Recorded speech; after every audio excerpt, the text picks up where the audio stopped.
যে ই বাইক সেটা ওয়ার্ল্ডের যে কোনো জায়গা থেকে আমি আমার মোবাইল দিয়ে কন্ট্রোল করতে পারবো।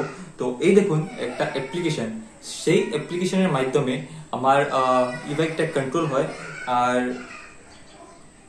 এটার মধ্যে অনেক সিস্টেম আছে, যেমন ফিঙ্গারপ্রিন্টের মাধ্যমে এটা অন অফ হয়।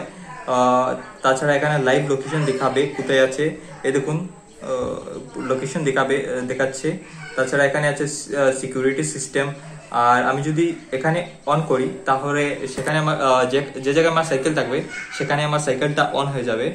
আর যদি আমি সিকিউরিটি সিস্টেমটা অন করি তাহলে কেউ যদি চুরি করতে আসে তাহলে আমার মোবাইলে মেসেজ এসে যাবে, আর সেখানে অ্যালার্ম বাজতে লাগবে। Don't forget to like, share and subscribe to East Mojo. For any queries, put them down in the comments section below and press on the bell icon for notifications.